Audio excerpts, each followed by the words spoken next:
So we're 3 months into 2020 and it looks like we're not going to get any more theatrical releases for at least 3 more months. So today I'm going to stop and rank every 2020 movie I saw before quarantine from the worst to the best.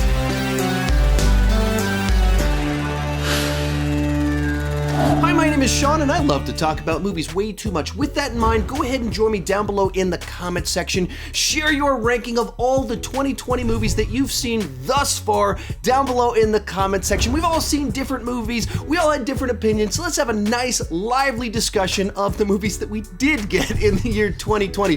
One more thing before we get started, several of these movies I didn't review here on the main channel. I actually talked about them over on Instagram. I put a bunch of exclusive videos over there, behind the scenes pictures, and that's the best place to DM me and actually get a response. I'm very active in my DMs, so you can follow me over there. The link is down below in the description, and let's get started. Easily coming in last place is The Grudge, a dirty, nasty movie about very uninteresting characters that they give depressing backstories to, and as soon as they start to give the characters a little bit of hope inside of their very depressing story, then they kill them off inside of the movie.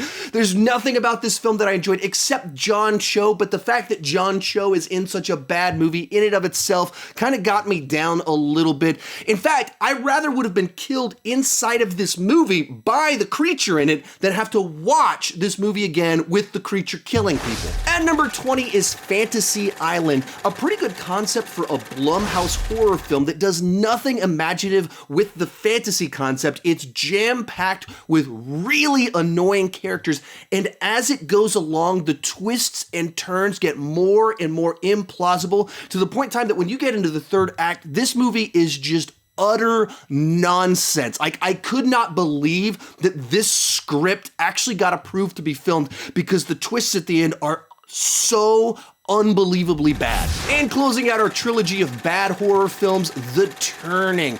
Now, for the first half of this film, it was just kind of a bland and dull haunted house film with mildly endearing performances from the lead actors inside of it. But then as it started to kind of like crescendo into its third act, pretty clearly they didn't know where they wanted to take the film. And so you're going through it thinking it's getting a little bit interesting, and then the credits roll. It doesn't have an ending. It literally teases some directions where it might be going, as if they had a concept for what they wanted to do, but they didn't do the groundwork in the first half of the film to make the first half interesting and not forgettable. And then so when you get to the end where I think they're trying to make it more of a psychological horror film, they just hadn't done any of the work, so the movie just has no ending at all. It's as if they had no idea what their film was going to be, so it's just a pretty boring film that leaves you feeling incomplete. Next up is Doolittle, an incredibly disappointing kick-off to Robert Downey Jr.'s post-MCU career. Now, he has some moments where, of course, he's likable. There's some jokes that absolutely do work inside the film.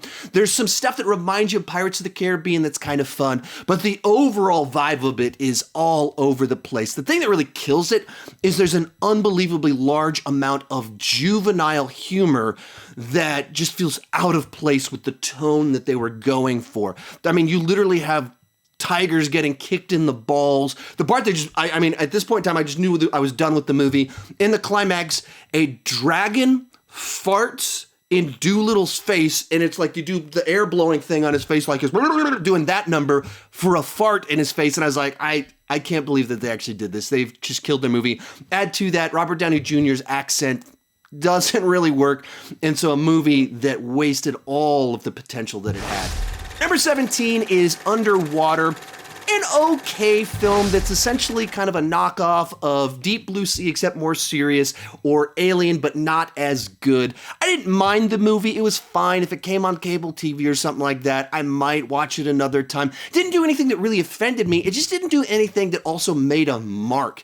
Even though there's some good actors inside of it, none of the characters pop, none of the scenarios are particularly memorable, so it's just very reminiscent of other movies that have a lot more flavor to them. Then we have The Rhythm Section, another movie that just didn't do anything to distinguish it from other films with similar concepts. This one kind of has a bit of the revenge vibe to it, a little bit of mystery to exactly what's going on and who's behind everything, some twists and turns. It's kind of nice to see Blake Lively and Jude Law in a film like this.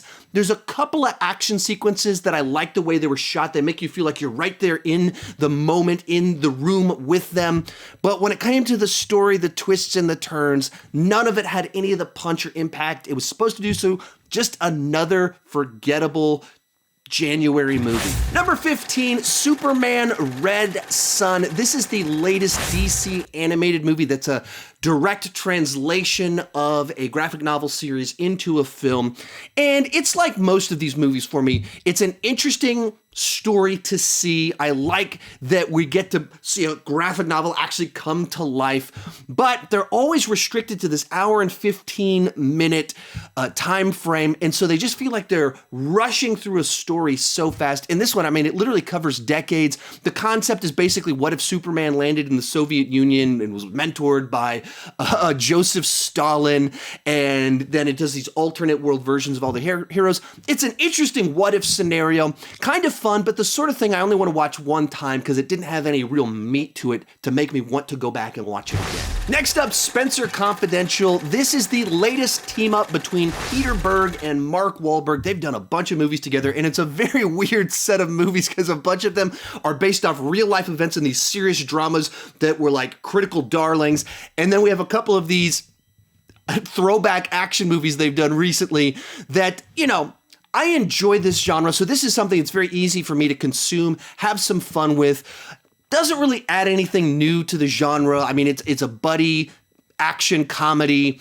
Of course, all the actors in it are likable. I like this kind of thing, but it's not particularly good. If this isn't your thing, the movie is not going to win you over. 13, The Color Out of Space. I actually saw this last year at Fantastic Fest, and it's an adaptation of an H.P. Lovecraft story starring Nicolas Cage, and essentially it's this family who this thing out of space lands in their yard, and then just weird trippy stuff happens forever. There's body horror, there's all, I mean, Nicolas Cage gets to go full Nicolas Cage crazy as well as full H.P. Lovecraft crazy. There's some trippy, weird images inside of it. Not necessarily my thing, but the big takeaway for me is that, like, I've never done shrooms before, and having seen this movie, I know what to expect if I ever do take some shrooms. Coming in at number 12 is The Hunt, a movie that was just jam-packed with controversy from a whole bunch of people that just didn't understand what the movie was and jumped to the worst conclusion based off of a very small amount of information, which ironically is what the movie is entirely about. The way that the internet pounces on something, overreacts, and then that side overreacts. The whole thing is about that, and that's actually what happened to the movie itself. If you just kind of judge it on its own merits, there's some action and like over-the-top gore action in it that is kind of a lot of fun, but there's some lulls as well. It's pretty heavy-handed in its messaging, though I think it does a pretty good job of balancing both sides. It picks on the right, it picks on the left. It's all on the nose, so is all the violence on the nose, but it's a pretty fun time, but not nearly as good as it probably should have been. They should have balanced out the gore action a little bit better. They should have spaced out some of the cameos in it throughout the movie more so they're not like loaded at the front, loaded at the end, and it felt like a bit of a lull in the middle. Then we have Bloodshot. A lot of people wanted to pick on this movie. They're not wrong to do so. It feels like a comic book movie that should have come out in 2003. It's from a different time. Certain elements inside of it certainly are reminiscent of Memento. They're reminiscent of Iron Man 3. Pretty much all the Guy Pearce stuff feels like something that he did before. At the end of the day, though, I had fun with it. I mean, it is not a classic. It is not memorable. It's not for everybody. But if you have a lot of nostalgia for kind of these more less sophisticated action sci-fi movies from times past like I do, it's a very easy to watch movie. It is definitely a movie that if it comes on video, shows up on Netflix, I'll be watching this one late at night at some point in time because it provided just enough schlock to entertain me. Kicking off our top 10 was Timmy Failure, Mistakes Were Made. This is a Disney Plus original that I went into it assuming it was just going to be just garbage or nonsense or anything like that. It's actually directed by a guy whose previous movie was won a bunch of Oscars, I believe Best Picture. So a very weird follow-up project, but had a really charming cast to it, quirky, interesting concept. It's almost like the movie Brick for children. It has this investigative plot, this odd element about you're watching it kind of from the perspective of this kid who has this polar bear with him, and it just kind of worked. I'm not necessarily the target audience, not one I'm going to rewatch a whole lot, but it absolutely delivered on being good family entertainment. Number 9, Sonic the Hedgehog. This was just a delightful little film to take my family to, a nice little experience to see the Hedgehog finally on the big screen with the actual appropriate appearance after that original trailer they put out.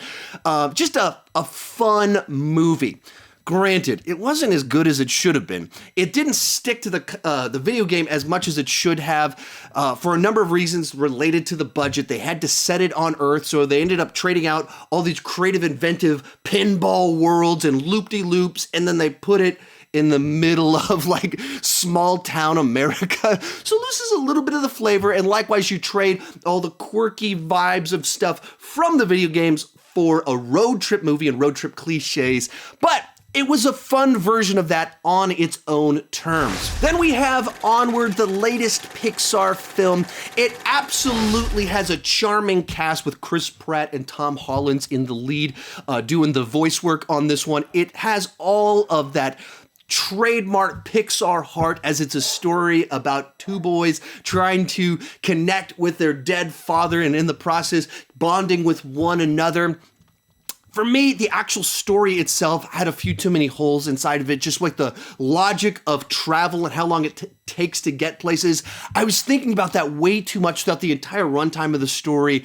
The story itself also is kind of much more conventional than a typical Pixar film. So while it absolutely is funny, it has all the heart in the world, not top tier Pixar for me, still a solid film. Number 7, The Platform, another film that I saw at Fantastic Fest.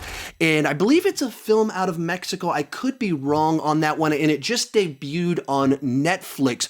And it's a bottle film where it's all in this one confined environment with this guy wakes up in basically this prison cell in this gigantic tower of various platform levels, and it's all this kind of commentary on the way that we can kind of consume stuff. It's gross at times, it's kind of funny at times, intriguing, keeps your mind activated the entire time, and a really nice use of a concept. Coming in at number 6 is VFW, the final film that I saw at Fantastic Fest that is on this list, and a movie that I just loved.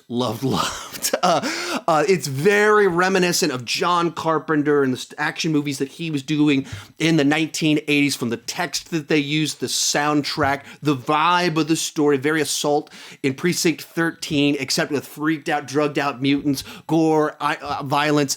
A cast, it was like this alternate world version of the Expendables that you never knew that you wanted.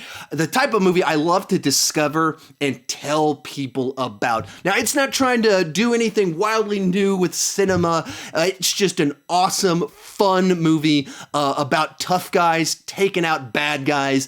And if you like John Carpenter, you have to check out this movie. Bringing us into our top 5 is The Gentleman. This is Guy Ritchie returning to kind of his trademark genre that put him on the map, and he does a fantastic job at it. What it also does really well is it doesn't feel like he's just copying Lock, Stock, and Two Smoking Barrels and Snatch. This is a more mature version of what he did before, and even the lead character is someone that's aged a little bit, much like Guy Ritchie's 20 years older than he was when he did those previous films, but it has all of the interesting, quirky characters that are memorable, all the snappy, quick-moving dialogue. It has kind of his scattershot way of telling stories.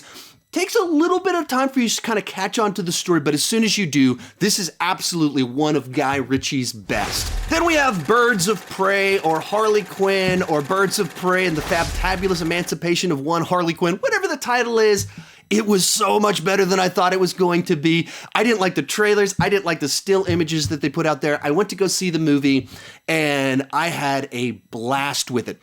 Actually, when it comes to the storytelling, it kind of reminded me of Guy Ritchie's way of doing things a little bit, where it's chaotic, jumps around quite a bit, non-linear, vibrant, lively characters, very much as if Guy Ritchie had directed a DCEU film. But one of the things that really surprised me is it has some of the best fight choreography of the the entire DCEU. And as well, it's all practical action. It's not big CGI slam fest. It's like real stunt work, real chases, and I love that about this movie. So such a pleasant surprise. Real quick before I give you my top 3, join me down below in the comment section. Share your ranking of the 2020 movies you saw before you were put in lockdown. I didn't see everything that came out. That's why certain movies are missing from my list, like Call of the Wild, I Still Believe. But let me know what you saw down below.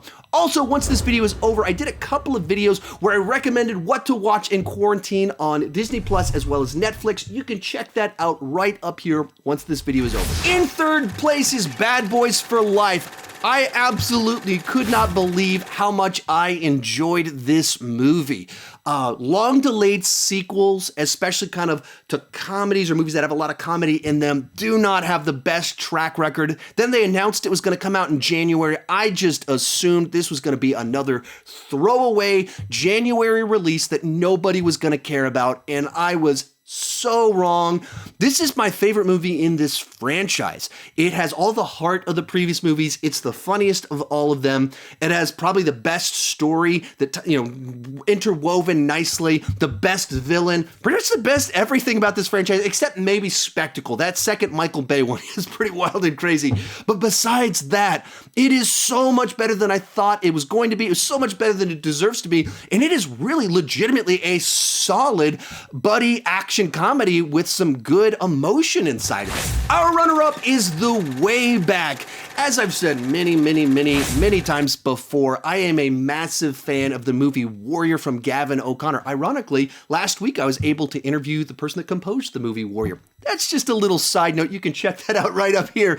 But, when I found out he was doing another sports drama starring Ben Affleck, I was absolutely on board, very excited to see it. And if you go watch this movie thinking that it's watching it as a sports movie, you'll probably be disappointed because it's very conventional when it comes to the sports drama sides to things. But when it comes to the character study, if you think sports is back burner, that's the job of the main character, but the movie's really about the journey of our lead character. When you watch it that way, I think the movie's quite a bit better.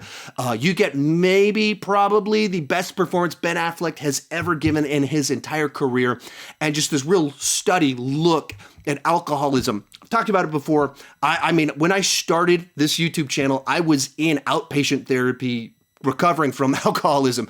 So the themes in this movie very much tied directly to me, my own past, my own redemptive arcs, kind of tying to this YouTube channel in certain ways. So a movie like this, of watching someone's kind of seeking help, tied to a journey involving a sports movie with a director that I love when he goes to this genre, Ben Affleck doing his absolute best. This is a movie that very much connected with me, and I highly recommend you check this one out. But coming in at number 1 is The Invisible Man. I love Lee Whannell's movie Upgrade from a couple years back, and I just thought he did a great job of crafting such a great little thriller that could seem familiar if you just looked at a synopsis of the plot, but when it came to the execution of the particular moments, it was just done so well and so clever, and I love it when a movie does that.